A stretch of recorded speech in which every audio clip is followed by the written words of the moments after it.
අපි ගිය සතියේ ළමයි දත්ත පාඩම කතා කරන්නේ. ඔයාලට මතක ඇති අපි පොඩ්ඩක් බ්‍රීෆ් කරගත්තොත් එහෙම දත්ත පාඩම.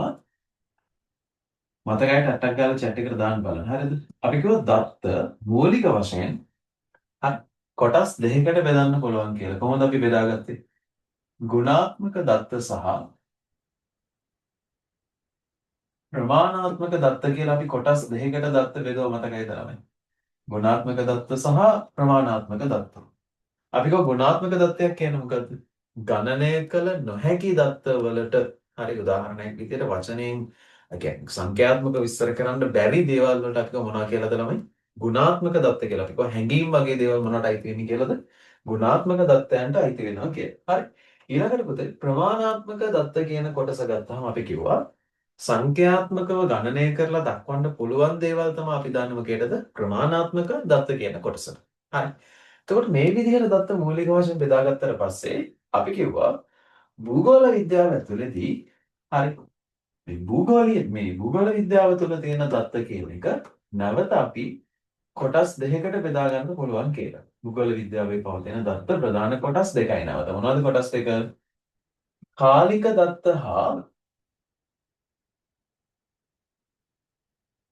අවකාශීය දත්ත කියලා අපි භූගෝල විද්‍යාව තුළ අන්තර්ගත දත්ත නැවත ප්‍රධාන කොටස් දෙකකට බෙදාගත්ත ඔයාලට මතක ඇති කියලා මම හිතනවා. හරි.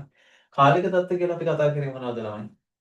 කාලයත් එක්ක වෙනස් වෙන දත්ත වලට අපි කිව්වා කාලික දත්ත කියලා. මතකයි නේද? කාලය ඔස්සේ දිව යන දත්ත. උදාහරණයක් විදිහට 2000 වර්ෂයේ ඉඳන් 2025 වෙනකන් ශ්‍රී ලංකාවේ වයස්ගත ජනසංඛ්‍යාව කියන එක ගත්තාම කාලයත් එක්ක ඒ දත්තේ වෙනස් වෙනවා. කාලයත් සමග වෙනස් වෙන දත්ත වලට අපි කිව්වා කාලික දත්ත කියලා. මතකයි නේද? හරි. ඊළඟට අවකාශීය දත්ත කියලා අපි අදහස් කරේ මොකද්ද ළමයි? භූමිය හා සම්බන්ධ දත්ත වලට අපි කිව්වා අවකාශීය දත්ත කියලා. උදාහරණයක් විදිහට ශ්‍රී ලංකාවේ භූමිශවතා කලාප. හරි. ඊළඟට ගත්තොත් එහෙනම් ලංකාවේ දේශගුණික කලාප නේද? අන්න ඒ වගේ භූමිය හා සම්බන්ධ තොරතුරු වලට අපි කිව්වා අවකාශීය දත්තයන් කියලා. මෙන්න මේ ටික කතා කරාට පස්සේ අපි කතා කරා මතකද ළමයි දත්ත රැස්කිරීමේ ක්‍රමවේදය අනුව අපව පාරක් කොටස් කීයකට බෙදනවා කියලාද? දත්ත රැස්කිරීමේ ක්‍රමවේදය අනුව අපි මේක නැවත කොටස් දෙකකට බෙදාගත්තා. මොනවා කියලාද? ප්‍රාථමික දත්ත සහ ද්විතීයික දත්ත කියලා කොටස් දෙකකට බෙදුවා.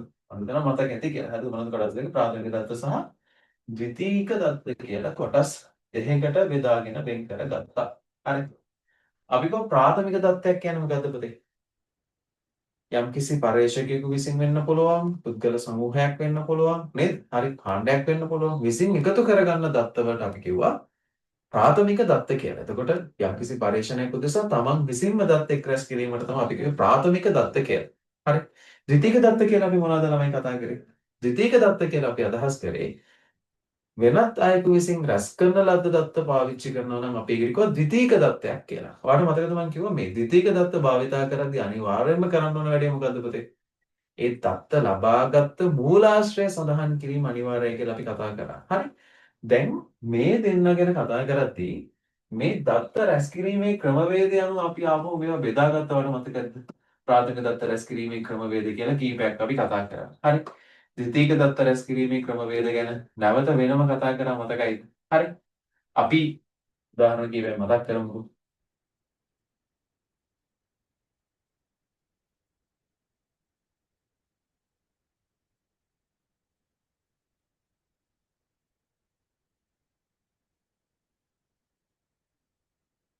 හරි. අපි කොහොමද මේ ප්‍රාථමික දත්ත එකතු කරා කියලා කිව්වේ? ටක් ගාලා chat එකට දාන්න බලන්න අපි එදා කතා කරපු වගේ කීපයක්. කොහොමද ප්‍රාථමික දත්ත එකතු කරේ? දැන් මේ පාඩමේ ලකුණු 15 දැන් අපි ගොඩ දාලා තින්නේ. දැන් හැමෝටම මතකයි. ටටක් ගාලා කියන්න බලන්න. කොහොමද අපි ප්‍රාථමික දත්ත එකතු කරේ නම් මතකයිද?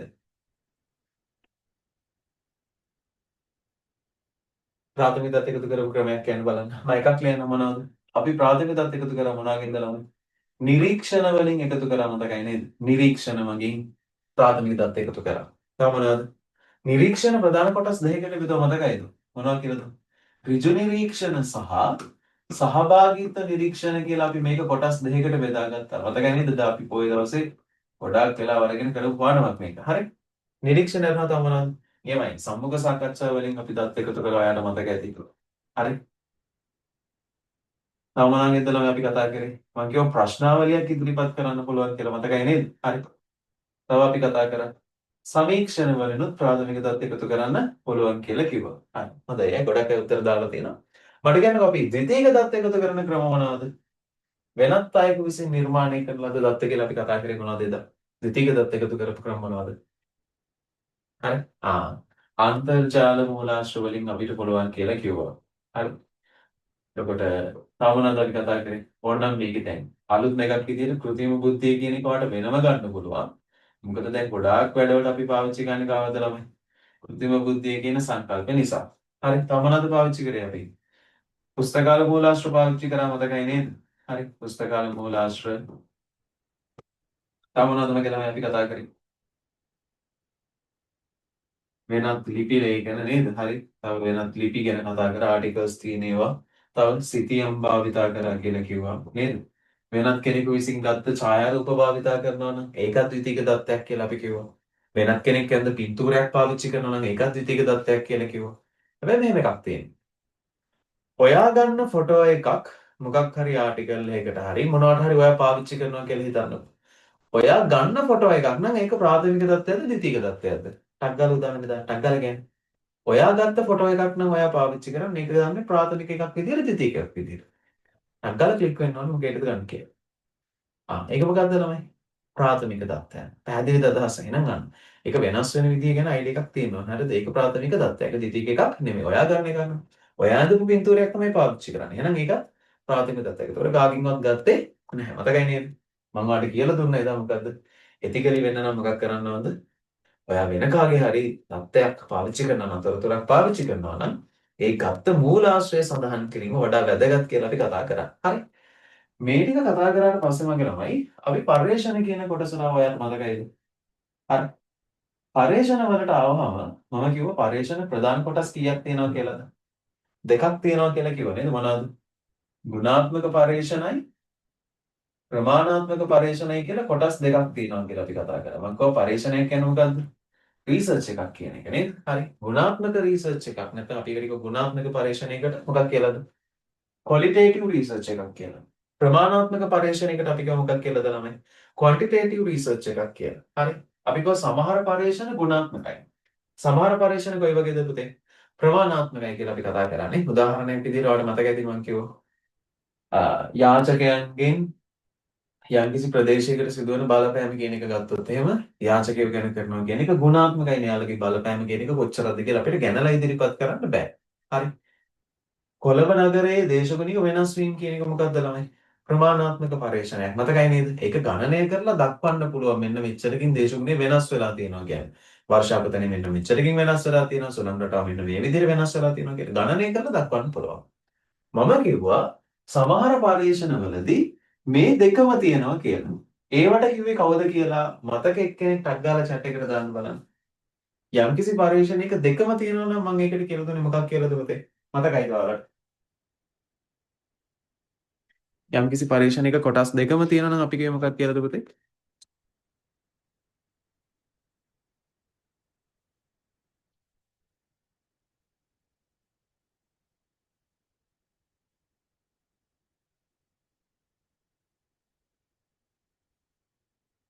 මිශ්‍ර පර්යේෂණයක් කියලා කිව්වා. මතකයි නේද? අර මම පොතේ මගේ රිසර්ච් එකට දැන් මොකක්ද ළමයි කරනවා කිව්වේ? මිශ්‍ර පර්යේෂණයක් නේද මම කරනවා කියලා කතා කරේ. මතකයි නේද මම කිව්වා? ගම්පහ උපකාරක පන්ති ආර්ථිකයට සහ සංස්කෘතියට බලපානවා කියන එක තමයි මම කරන්නේ. يعني දෙකටම බලපාන විදිහ ගැන මම එකක් කරන්නේ. ඒ කියන්නේ ආර්ථිකය කියන්නේ මොකද්ද? ප්‍රමාණාත්මක එකක්. ඒක ගනින්න පුළුවන්. සංස්කෘතියට වෙන බලපෑම කියන එක ගනින්න බෑ. මතකයි නේද? ඒ නිසා මගේ පරීක්ෂණය මිශ්‍ර එකක් කියලා මම කියවනේ. නම් පරීක්ෂණ කොටස් තුනයි ගුණාත්මක, ප්‍රමාණාත්මක සහ මිශ්‍ර පරීක්ෂණ කියන කොටස් තුනකට ගන්න පුළුවන්. මේ ගුණාත්මක පරීක්ෂණයකදී දත් එකතු කරන විදිහ එකිනෙකට වෙනස් වෙනවා කියලා අපි කතා කරා. ප්‍රමාණාත්මක පරීක්ෂණයකදී දත් එකතු කරන විදිහට වඩා වෙනස් කියලා අපි කතා කරා. හරි. ඊළඟට පුතේ ඔයාලට මතකද අපි අන්තිමට කතා කරා දත්ත වර්ගීකරණය කියන මාතෘකාවක්. හරි. ඒකට කලින් තව පොඩි දෙයක් තියෙන එක මතක් කරගනිමු. මම ඔයාලට මේ මාතෘකාව කියලා දෙන්න කලින් කියලා දුන්නා සංගාහනය සහ නියතිය කියන්නේ මොකක්ද කියලා. දැන් මේක එක්සෑම් එකේදී අහනවා. හරි. සංගාහනය සහ නියතිය කියන එක මට සංගාහනය කියන්නේ මොකක්ද කියලා ටක් ගාලා කියන්න බලන්න. මොකක්ද සංගාහනයක් කියලා කියන්නේ? අලක මයික් එක ඔෆ් නේද ඉන්නකෝ ඉස්සෙල්ලා මේක හදලා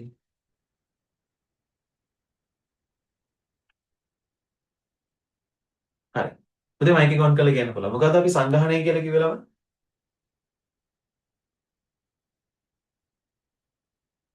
සංග්‍රහණයක් කියලා කිව්වේ. මතකද? යම්කිසි පර්යේෂණයකට අදාළ සමස්තයට අපි කවුරු කියලාද? සංග්‍රහණයක් කියලා. නේද? යම්කිසි පර්යේෂණයකට අයිති වෙන ඔක්කොටම කියන්නේ සංග්‍රහණයක් කියලා. ඒකෙන් තෝරගන්න යම්කිසි කොටසකට අපි කවුරු කියලාද පුතේ? නියදියක් කියලා කිව්වා.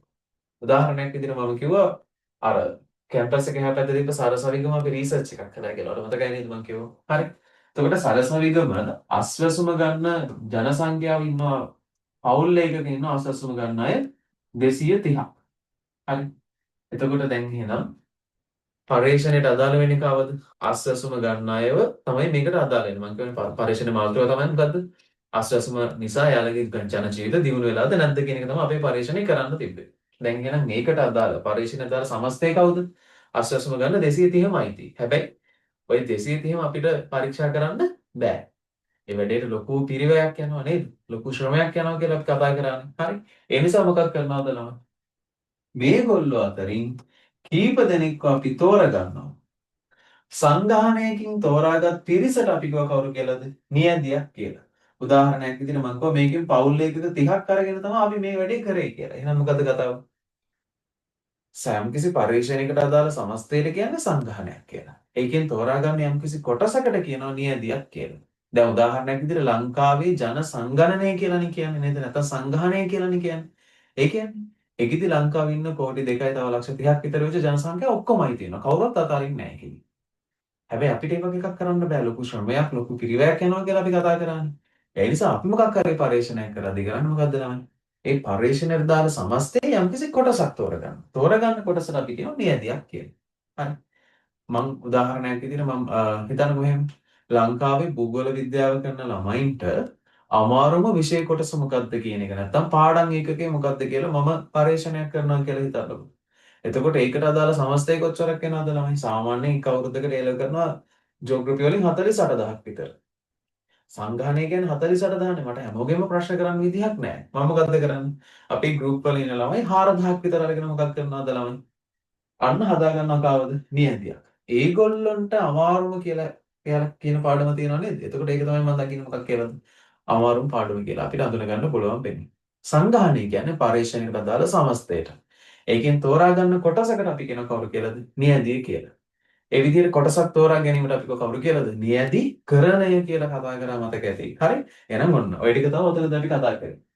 සංගාහණයකින් තෝරා ගැනීමේ ක්‍රියාවලියට අපි කියන්නේ මොකක් කියලාද? නියැදිකරණය කියලා. මේවා එක්සෑම් එකේදී අහන්න පුළුවන් මගේ ළමයි. හරිද? ඒ නිසා හොඳට නෝට් එක කියවන්න පුතේ.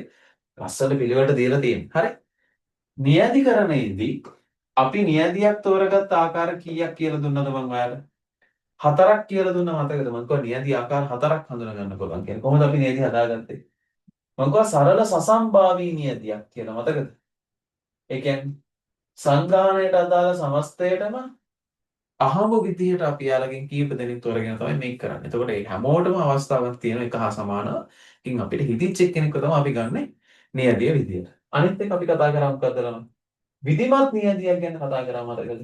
අපි කව පරිශ්‍රණයකට අදාළ පිරිසින් යම්කිසි රටාවකට අනුව 5 10 15 විදිහට හිතන්නකෝ අද මම පළවෙනි ගෙදරට ගියා නම් ආය යන්නේ 10 වෙනි ගෙදරට. ඊළඟට යන්නේ ආය 20 වෙනි ගෙදරට. මොකක් හරි විධිමත් රටාවකට අනුව නම් විධිමත් නියැදියක් කියලා කිව්වොත්. වර්ග කරන්න පුළුවන් ලේසිම ක්‍රමයට වර්ග කරොත් පොකුරු නියැදියක් කියලා කිව්ව මතක ඇති ඔයාලට. නේද? හරි. ඊළඟට තව එකක් කියලා දුන්නා මොකද්ද? විනිශ්චය නියැදිය කියලා. ඒ කියන්නේ ඔයා කාවද ඉන්ටර්වයුව කරන්න ඕනි කියලා නැත්නම් සම්මුඛ සාකච්ඡාවට ලක් කරන්න ඕනි කියලා. ඔයා කලින්ම නියැදිය වෙන් කරන් තියෙන්නේ. ආන් ඒ වගේවත් අපි කතා කරා. මතකයි නේද? ඔය නියැදිකරණයෙන් පස්සේ ඔය ටික කතා කරාට පස්සේ ආයේ මම ඔයාලට කියලා දුන්නේ මෙන්න මේ කියන දත්ත වර්ගීකරණය. අපි දත්ත වර්ගීකරණය කරා ඔයාලට මතක ඇතිනේ. දත්ත වර්ගීකරණයේදී අපි කිව්වා දත්ත වර්ගීකරණය කරන්න පුළුවන් ක්‍රම හතරක් තියෙනවා කියලා. නේද? මොනවද පුතේ?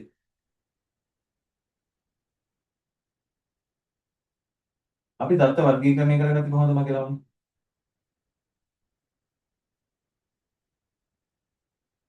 කාලික දත්ත කියලා අපි කාලානුක්‍රමික කියලා නේද? හරි. එහෙම ගමු කාලානුක්‍රමික වර්ගීකරණය කියලා අපි කාලය යන මොකක් කරාද? දත්ත වර්ගීකරණය කරා. හරි කාලානුක්‍රමික වර්ගීකරණය. අනිත් එක මොකක්ද ළමයි? භූගෝලීය වර්ගීකරණය කියලා එකක් කතා කරා මතකයි. තව කියලා දුන්නා ගුණාත්මක වර්ගීකරණය. ගණනය කරන්න බැරි ඒවා වර්ගීකරණය කරන්නේ ගුණාංක අනුව. ප්‍රමාණාත්මක වර්ගීකරණයද අපි මොකක් කරාද? ගණනය කරන්න පුළුවන් ඒවා වර්ගීකරණය කරන්න ප්‍රමාණාත්මක වර්ගීකරණය පාවිච්චි කරා. භූමිය අණු වර්ගීකරණය කරන්න භූගෝලීය වර්ගීකරණය පාවිච්චි කරා. මතකයි නේද? ඔන්න ඔය ටික තමයි අපි ගිය සති කතා කරේ. හරි. ටටක් ගාලා මතක් වුණා නම් ටටක් ගාලා හැන්ස් අප් එක දාන්න. ගිය සතියේ අපි පොය දවසේ පැය 4:00මාරක් 5කට ආසන්න කාලයක් අපි මේ පාඩම කතා කරන්නේ. දැන් ඒකේ අන්තිම කෑල්ල එදා මිස් වෙලා මට ඒක මේ අමතක වුණා ළමයි. ඒ කොටස දැන් කියලා දෙන්න හදන්නේ නැත්නම් ඒක අසම්පූර්ණයින්. හරි. පුතේ අපි මේකේ තව එක දෙයක් තියෙනවා ළමයි ඔයාලට ඉගෙන ගන්න. දත්ත අපිට බෙදන්න පුළුවන් පුතේ නැවත කොටස් දෙකකට වගේ ළමයි. සන්තතික දත්ත සහ විවික්ත දත්ත කියලා කොටස් දෙකකට බෙදන්න පුළුවන් වෙනවා. මොනවද කොටස් දෙක? සන්තතික දත්ත සහ විවික්ත දත්ත. ළමයි හැම වෙලේකම විවික්ත දත්තයක් කියලා කියන්නේ මොකද ළමයි? ඉතිරි නැති ඒවා. ඒ කියන්නේ පූර්ණ සංඛ්‍යා එනවා නම් අපි ඒ දත්ත වලට කියන්නේ විවික්ත දත්ත කියලා. මම මෙහෙම කියනකො මේක තවත් ලේසි කරොත් එහෙම.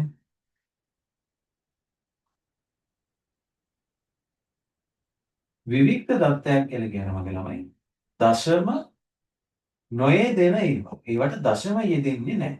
හරි. පූර්ණාංගයන් විතරයි හැම වෙලේකම තියෙන්නේ. සන්තතික දත්ත කියලා කියන්නේ ළමයි දශම සංඛ්‍යා යෙදෙන ඒවාට. දශම යෙදෙන ඒවාට. දැන් උදාහරණයක් විදිහට මට කියන්නකෝ මේක. අපේ පන්තියේ ඉන්න ශිෂ්‍යයන් සංඛ්‍යාව කියන එක සන්තතික දත්තයක්ද විවික්ත දත්තයක්ද ළමයි? ටක් ගාලා chat එකට ආන්සර් එක දාන්න. අපේ පන්තිය ඇතුළේ ඉන්න ශිෂ්‍යයන් සංඛ්‍යාව කියන එක සන්තතික දත්තයක්ද විවික්ත දත්තයක්ද? අනිත් අය මොකද කියන්නේ? ටක් ගාලා දාන්න බලන්න.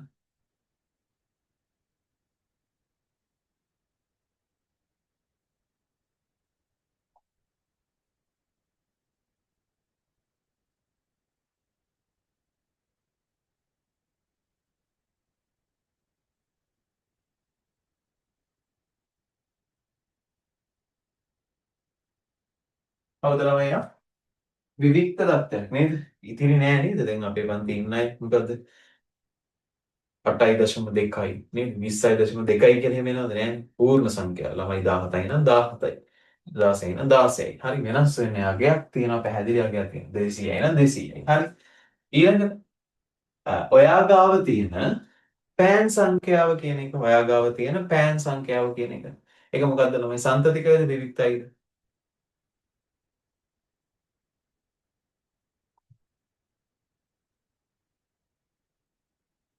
ඔයා පාවිච්චි කරන පෑන් සංඛ්‍යාවද?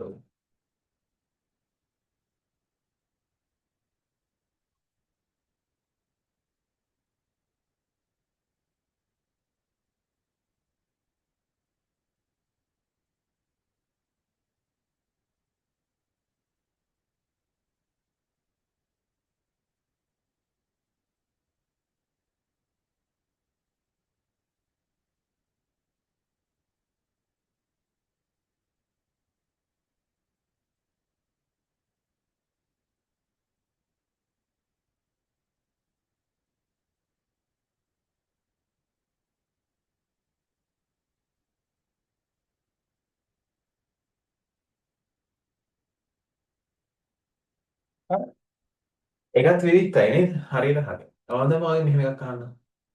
ඔයාගේ බර කියන එක සන්තතිකයිද විවික්තයිද? ඔයාගේ බර කියන එක බර ගණිතය එහෙම දැකලා තියෙන එක සන්තතිකයිද විවික්තයිද ළමයි? ටක් ගාලා කියන්න බලන්න.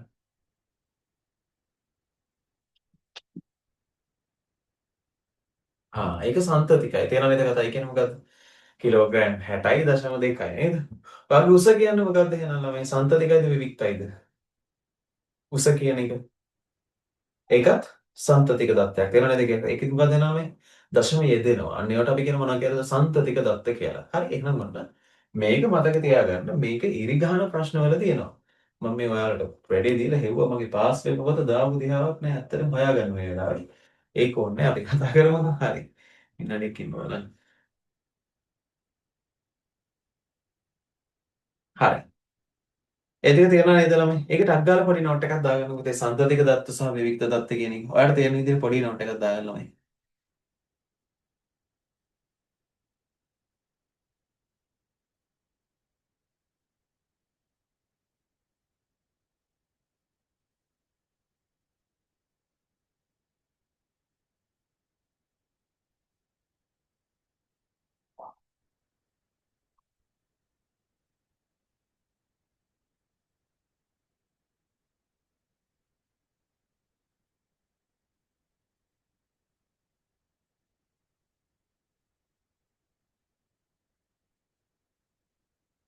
හරි.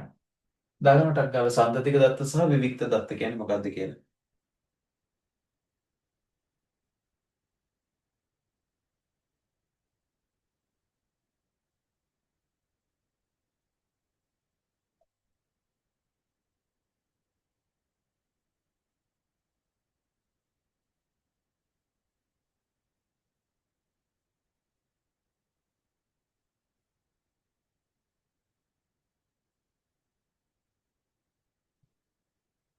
හරි. හරි නේද? හරි.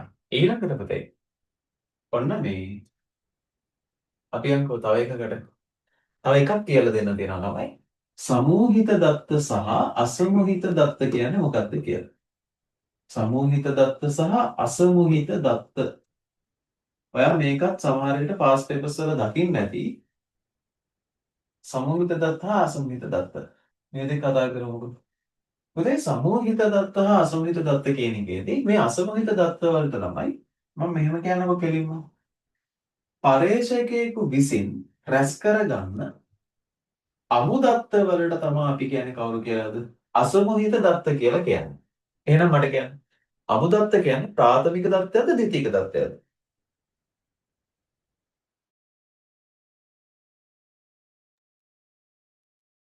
අසමූහිත දත්ත කියන්නේ අමු දත්ත නම් ඒ කියන්නේ සැකසුමකට භාජනය කරලා නැති දත්ත නම් ඒවා ප්‍රාථමික දත්තද ද්විතීයික දත්තද ළමයි? මොන දත්තද? ප්‍රාථමික දත්ත. තේරෙනව නේද කතාව? එහෙනම් ඔන්න පරේක්ෂකයෙකුගෙන් රැස් කරලා තියෙන තවම සැකසුමකට ලක් කරලා නැති දත්ත වලට අපි කියනවා කවුරු කියලාද? අසමූහිත දත්ත කියලා කියනවා. හරි. එහෙනම් ඔන්න මෙන්න මෙහෙම අපි ඔකට පොඩි නිර්වචනයක් ලියාගමුකෝ නැත්නම් ආයේ පස්සේ බලද්දි නිර්වචන මත ගලා තිබ්බොත් එහෙම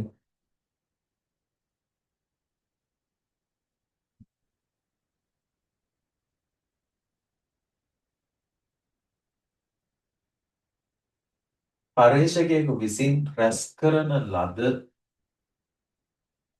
සැකසුමට ලක් නොකළ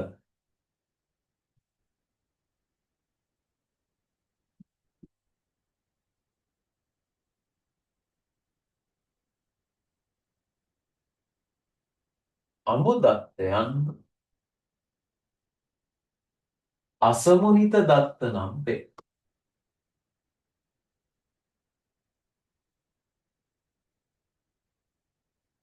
ඒවා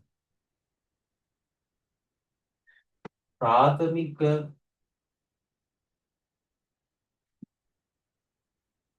දත්ත රැස් කිරීමේදී ලැබෙන දත්තයන්ය.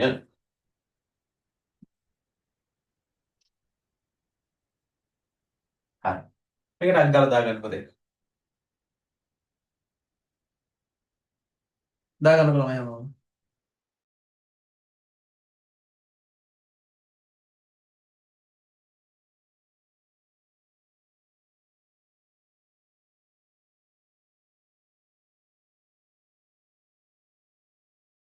ටක් ගාලා ලියා ගන්නකො දෙන්න. නෝට් එකේම දාගන්න. පරේක්ෂකයෙකු විසින් රැස් කරන ලද සැකසුමකට ලක් නොකළ අමු දත්තයන් අසමූහිත දත්ත නම් වේ. මේවා ප්‍රාථමික දත්ත රැස් කිරීමේදී ලැබෙන දත්තයන් විදිහට තමයි අපි හඳුනගන්නේ.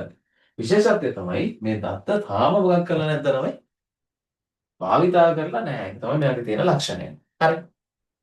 තාම භාවිත නොකළ දත්තයන්.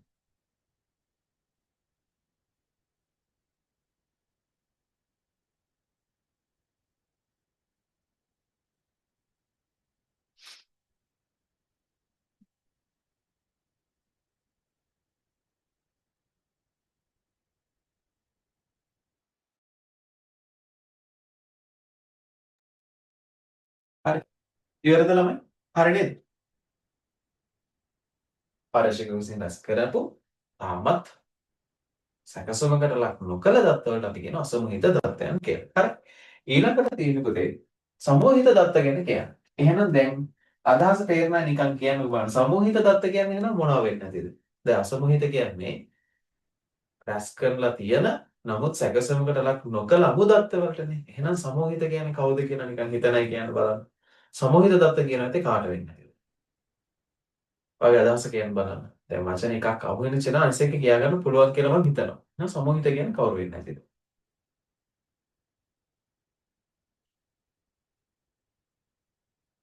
අන්න වැරද්ද. සමූහිත කියන්නේ ද්විතීයික දත්ත නෙමෙයි. හරිද? දැන් අසමූහිත දත්ත කියන්නේ ප්‍රාථමික දත්ත රැස් කිරීමේ ප්‍රතිඵලයක් නේ. තේරෙනවද කතාව? මේකෙදි වෙන්නේ මෙන්න මෙහෙම. සකස් කරපු. අන්න හරි. හරිද? දැන් මෙතන තියෙන්නේ අමු දත්තනේ. ඔයාලට මම මතකද ඉතලා කියලා දුන්නා. අමු දත්ත වලට අපි රෝ ඩේටා කියලා. මතකයි නේද? ඒ කියන්නේ ඒක සකස් කරලා නැහැ. පිළිවෙලකට සකස් කරන ලද අසමෝහිත දත්ත වලට තමයි අපි කියන්නේ කවුරු කියලාද? සමෝහිත දත්ත කියලා. හරි. පිළිවෙලකට සකස් කරන ලද දත්ත වලට හරි උදාහරණයක් විදිහට හිතන්නකෝ එදා අපි කියලා දුන්නේ දත්ත වර්ගීකරණ ක්‍රම මොනවද? භූගෝලීය වර්ගීකරණ, කාලානුක්‍රමික වර්ගීකරණ, ප්‍රාථමික මේ ගුණාත්මක ප්‍රමාණාත්මක වර්ගීකරණ මතකයි නේද? ඒ විදිහට මේ අසමෝහිත දත්ත මොකක් හරි ක්‍රමවේදයකට වර්ගීකරණය කරනවා. වර්ගීකරණය කරාට පස්සේ හැදෙන ඩේටා වලට තමයි අපි කියන්නේ මොනවා කියලාද? සමූහිත දත්ත කියලා කියන්නේ. එහෙනම් සකස් කරන ලද දත්ත වලට තමයි අපි කියන්නේ කවුරු කියලාද? සමූහිත දත්ත කියලා. ඒකටත් නිර්වචනයක් දාමුකෝ මෙන්න මෙහෙම. අසමූහිත දත්ත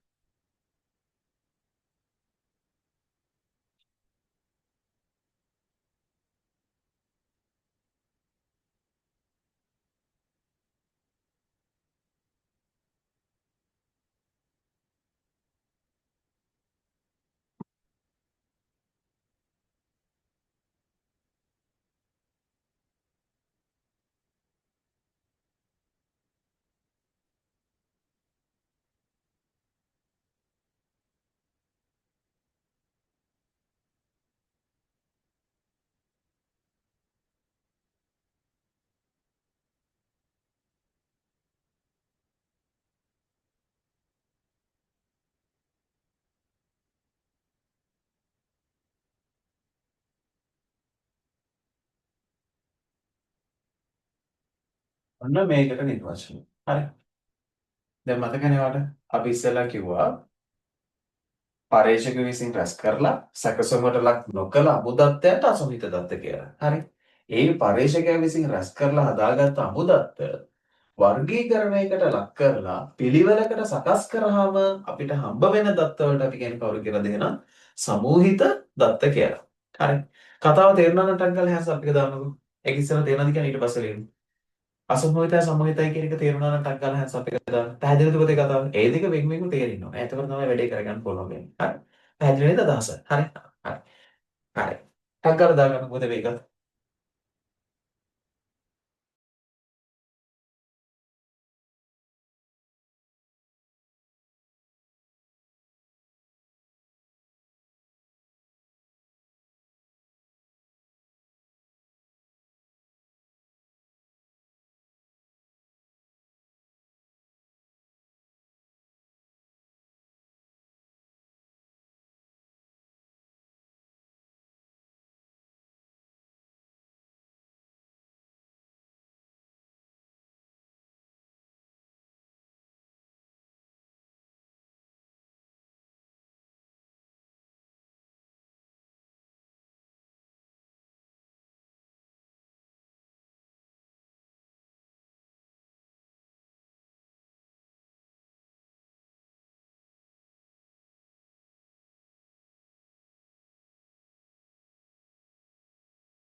හරි නේද ළමයි? හරි.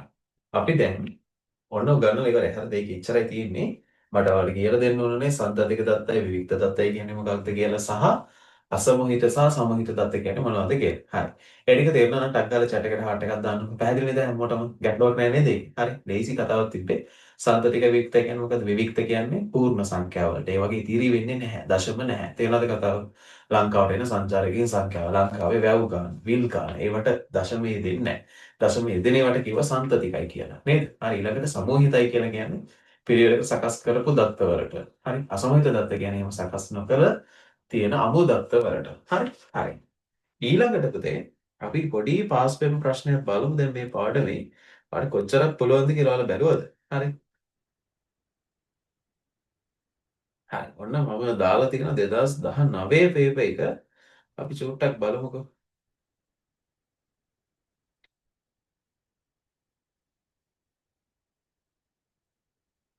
ඔන්න තියෙනවා. හරි. ඒකේ පළවෙනි ප්‍රශ්නය අහන්න මොකක්ද ළමයි?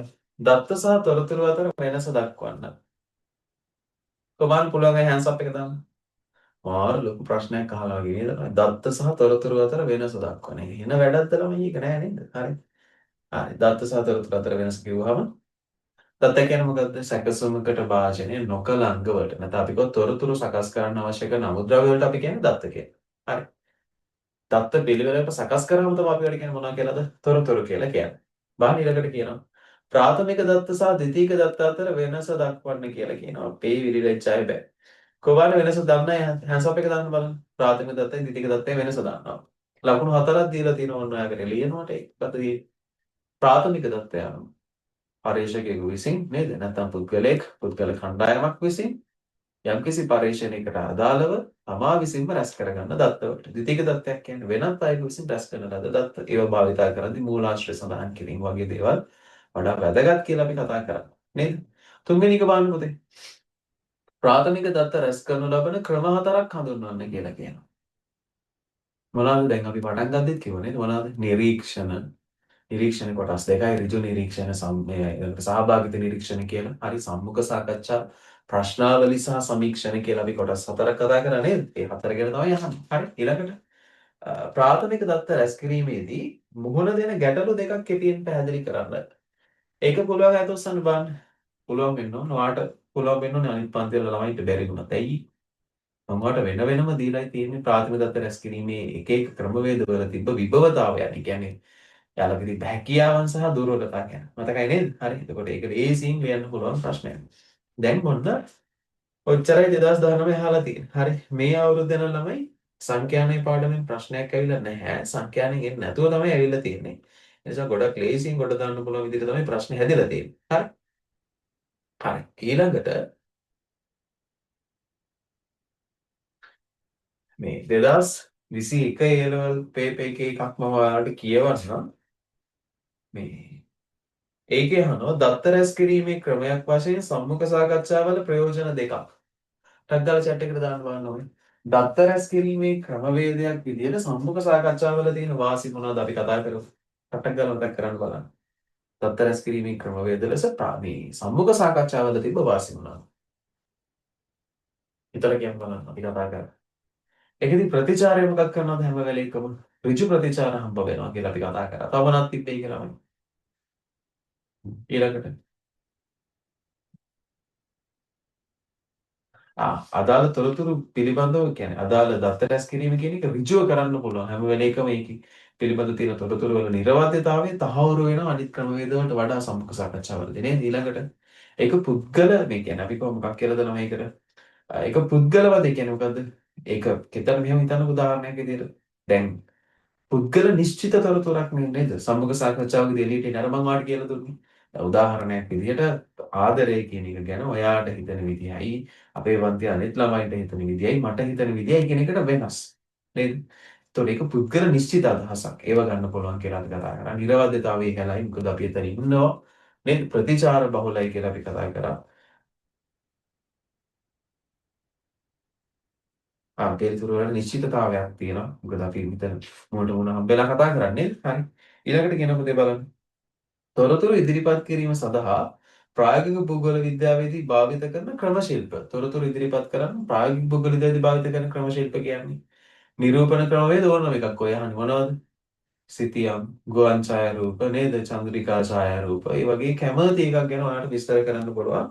ඒවා තුනක් නම් කරන්න විතරයි තියෙන්නේ. තුනක් නම් කරනකොට ලකුණු තුනක් දෙනවා. හරි.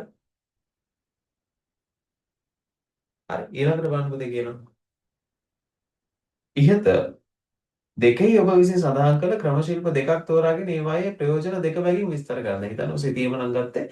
ඒකේ තියෙන ප්‍රයෝජන දෙකක්. නේද? මිනිස් පරිසර සම්බන්ධතාවය දක්වන්න පුළුවන්. කාලීනව අපිට සිතියම වෙනස් කරන්න පුළුවන්. නේද? හරි. ප්‍රස්තාර නම් ප්‍රස්තාරවල තිබ්බ වාසි. ඒ විදිහට වෙන වෙනම ගන්න පුළුවන්. ආපදා කළමනාකරණයේදී ප්‍රායෝගික භූගෝල විද්‍යාත්මක ක්‍රම ශිල්පවල වැදගත්කම නිදසුන් තුනක් ඇසුරින් කෙටියෙන් සාකච්ඡා කරන්න. දැන් ඔන්න මොකක් හරි ආපදාවක් ඇවිල්ලා. ඒ වගේ වෙලාවකදී කොහොමද ප්‍රායෝගික භූගෝල විද්‍යාත්මක ක්‍රම ශිල්ප වැදගත් වෙන්නේ කියලා අහනවා. උදාහරණයක් විදිහට ආපදාවට ලක්වෙච්ච ප්‍රදේශය හඳුනා ගැනීම කියන එක වැදගත්ද නැද්ද ළමයි? ඉස්සෙල්ලාම අපි ආපදාවට ලක් වෙන භූමිය හඳුනගන්න එපා නේද? ඒගොල්ලන්ට උදව් කරන්න. ආපදාවට ලක් වෙන භූමිය හඳුනගන්න අපිට කවද පාවිච්චි කරන්න පුළුවන්? ටක් ගාලා කියන්න. ආපදාවට ලක් වෙන භූමිය ඉස්සෙල්ලාම හඳුනගන්න නම් මොකද්ද පාවිච්චි කරන්න පුළුවන් ප්‍රායෝගික විද්‍යාත්මක ක්‍රමය? අපිට සිතීමක් පාවිච්චි කරන්න පුළුවන් නේද? හරි ඊළඟට මේක නිසා කොච්චර අනුතරට ලක් වෙනවද කියන එක සම්බන්ධව අපි ගාව තියෙන Google විද්‍යාත්මක දත්ත ඍජුව පද්ධතිය තුළ භාවිතා කරන්න පුළුවන් වෙනවා නේද? හරි. නැවත ආපදාවක් විය හැකි අවස්ථාවක් පිළිබඳව අපිට නිගමන වලට එළවෙන්න පුළුවන් අපි ගාව තියෙන දත්ත ඇසුරෙන් නේද? හරි. එහෙනම් ආරක්ෂිත ස්ථාන සොයා ගැනීම කියන්නේ දැන් උදාහරණයක් විදිහට දැන් විපතටපත් වෙච්ච අය ඉන්නවනේ නේද? ආපදාවට ලක් වෙච්ච අය. ඒගොල්ලෝ නදවා තබන්න සුදුසු ස්ථාන මොනවද කියන එක අපිට මේ කියන ප්‍රායෝගික Google විද්‍යාත්මක ක්‍රම භාවිතා කරලා හොයලා දෙන්න පුළුවන්. හරි. ඒගොල්ලෝක නැවත පදිංචි කිරීම සම්බන්ධව අවශ්‍ය නම් ඒකටත් අපිට සිතීමක් නිර්මාණය කරලා දෙන්න පුළුවන්. හරි. ඊළඟට ඒගොල්ලොන්ට හානි වෙච්ච අයගේ නිවාස සහ ඊළඟට ගත්තොත් එහෙම එයාලගේ මේ යටිතල කියන්නේ උදාහරණයක් විදිහට දේපලවල වටිනාකම් එහෙම අවශ්‍ය නම් මොකක් ගන්න පුළුවන්ද? ප්‍රස්ථාරයක් ඇසුරින් සකස් කරලා දෙන්න පුළුවන් නේද? හරි. ඒ විදිහට විවිධ ආකාරයෙන් අපිට දත්ත භාවිතා කරන්න පුළුවන්. මේක 2024 A level paper එකේ අහලා තිබු ප්‍රශ්නේ. ඒකේ තනිකර දත්ත වර්ගීකරණ ගැන අහලා තිබ්බේ. අනේ කියනවා මම paper එක හොයාගන්න. ඩවුන්ලෝඩ් කරා වගේ මතකයි ඒවට ඩවුන්ලෝඩ් කරපු තැන හොයාගන්න එක අමාරුයි මේ වෙලාවේ.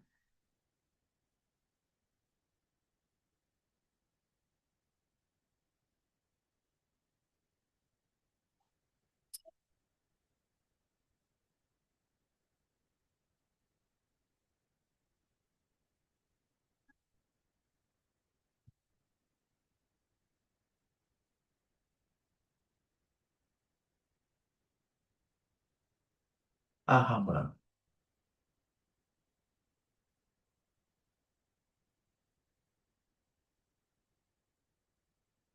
මේ තියෙන පොතේ 2024 ඒ කියන්නේ ගිය අවුරුද්දේ අයියලක් කළාට ආපු පේපර් එක අපි බලමු මේකත් ඇත්තට අමාරු පේපරයක්ද ලේසි පේපරයක්ද කියලා අපිට හඳුනා ගන්න පුළුවන් මේකනේ. හරිද?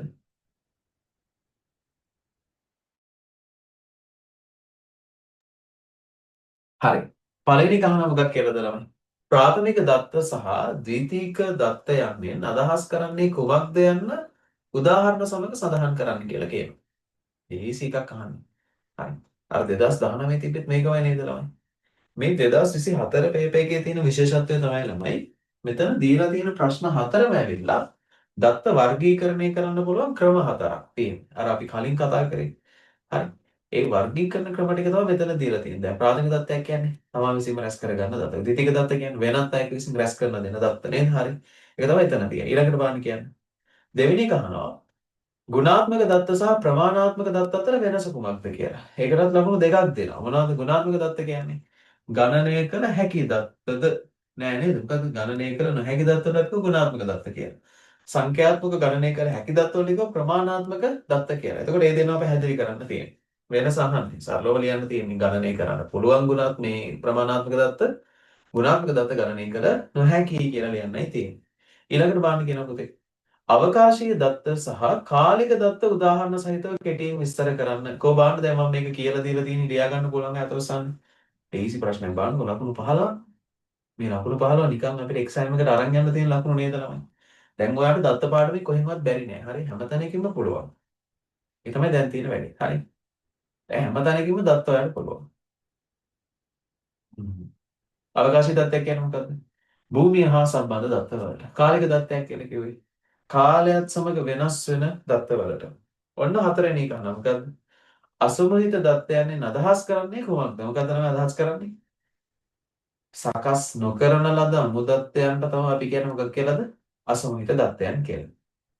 ඊළඟට අසමහිත දත්ත සමහිත දත්ත බවට පරිවර්තනය කරන්නේ ඇයිදැයි සඳහන් දෙකක් ඇසුරින් පැහැදිලි කරන්න. ඇයි පරිවර්තනය කරන්න කියන මොකක් කරන්නද? ඔයාට දත්ත විශ්ලේෂණය පැහැදිලි වෙන්න. නේද? හරි. නිරූපණ ක්‍රම නිර්මාණය කරගන්න හින්දා. මොනවා හරි සිද්ධි දෙකක් අතර නැත්නම් විචාර දෙකක් අතර තියෙන සම්බන්ධය තේරුම් ගන්න හින්දා. හරි. අපි කතා කරන්නේ දත්ත වර්ගීකරණයේ අවශ්‍යතාව කියන එක. අවශ්‍යතාවනේ අහන්නේ. ඒක ලියන්න පුළුවන් අත උස්සන්න බලන්න. ඔතන අහන්නේ දත්ත වර්ගීකරණයේ අවශ්‍යතාව කියන එක ලියන්න පුළුවන්. ඔබ බලන්න. පුළුවන් නේද? දත්ත වර්ගීකරණයේ අවශ්‍යතාව නේ. ඒක ලේසියෙන් ලියා ගන්න පුළුවන් ප්‍රශ්නයක්. ඒක එච්චරයි තියෙන්නේ. හරි. ඔන්න බලන්න මේවට තමයි මොකක් කරන්නද? එක්සෑම් එකේදී ලකුණු දෙන්නේ. ඉතින් හරි. අනේ මන්දා කුමක් කරන්නද? ඔබ තමයි එක්සෑම් එකේ තියෙන ප්‍රශ්න. හරි. අමාරු දේවල් නෑනේ චුට්ටක්වත් අමාරු ප්‍රශ්න එහෙම නෙවෙයි අහලා තියෙන්නේ. හරි. හරි. ඔය තියෙන නිගමන වලට එන්න බෑ නේද? හරි. එහෙනම් ඔය වගේ දේවල් වලට අපිට ගන්න පුළුවන් වෙනවා. හරි. එහෙනම් පුතේ ඔන්න දත්ත රැස් කිරීමේ ක්‍රමවේද ගැන අපිට කවර් කරගන්න බැරි වෙච්ච දා කවර් කරගන්න බැරි වෙච්ච අවසාන කොටස තමයි ඔය තියෙන්නේ. ඒකේ ඔක්කොම ටික ඉවරයි. ඔක්කොම ටික තේරෙනවා නම් ටක් ගාලා chat එකට මැසේජ් එකක් දාන්න.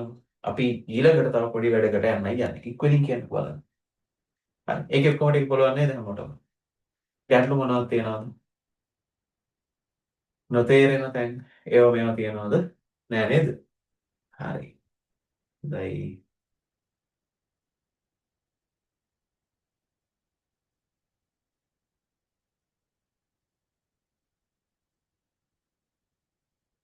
හරි. මට මෙන්න මේ ප්‍රශ්න දෙකට උත්තර දෙන්න බලන්න. එතකොට මේ පාඩම ඉවර කරන්නයි මම යන්නේ. හරි. මේ 2019 A-level paper එකේ MCQ එක මේක ගොඩාක් අය සමහර අය නම් අමාරුයි කියලා කියනවා. මට ඔයාලා බලන්න පුතේ. තුන්වෙනි ප්‍රශ්නයට සහ හතරවෙනි එකට උත්තර ලකුණු කරලා පෙන්නන්න. මෙයාටයි උත්තර දෙක මොනවද කියලා chat එකට දාන්න බලන්න. 3 සහ 4.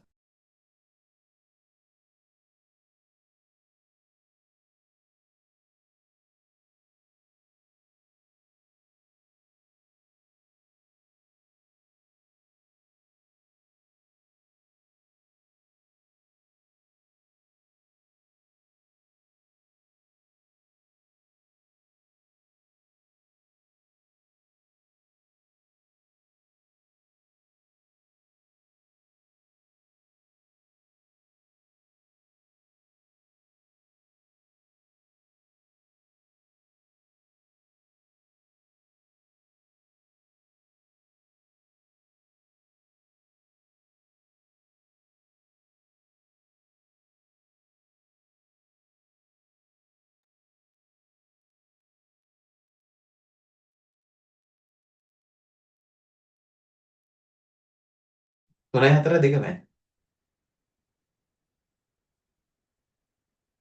good very good. හැමෝගෙම එකම උත්තර තියෙනවා. අපි බලමු ඔයාලා මොකක්ද දාලා තියෙන්නේ කියලා.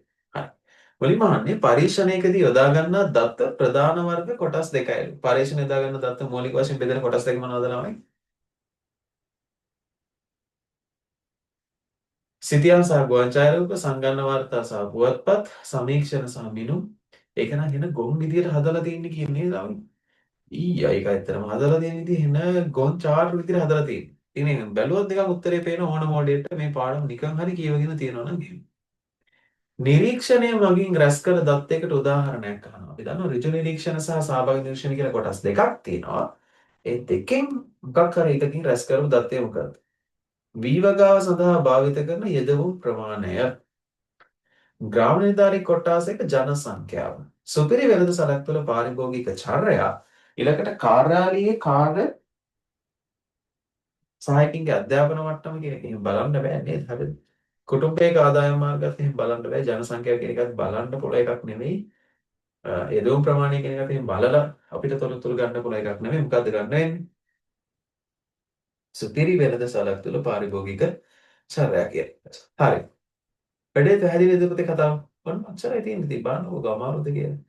මේවා තමයි ගොඩාක් අය එන අමාරු. අපිට තේරෙන්නේ නැහැ. ඒවා එන අමාරුයි කියලා කියන්නේ ওই වගේ ප්‍රශ්න වලට තමයි. හරි. හරි. එහෙනම් ඔන්න ඒක අවසానයි. මම රෙකෝඩ් එක මෙතනින් ඉවර කරන්නම් ඒකේ. හොඳේ? හරි. ලේසිනේ. හරි. good. ඊළඟට පුතේ පාස් පේපර්ස් ප්‍රශ්න ටික ඔයාලා කරාද ඒ ටික? කරා නම් ඔයා දැන් බලන්න. ඔයාට බැරි එකක්වත් නැහැ. ඔක්කොම ටික පුළුවන්. හරිද? ෂුවර්. හරි. අනිවාර්යෙන් ඔක්කොම පුළුවන් දැන්. හරි. අපි මේක ඉවර කරමු.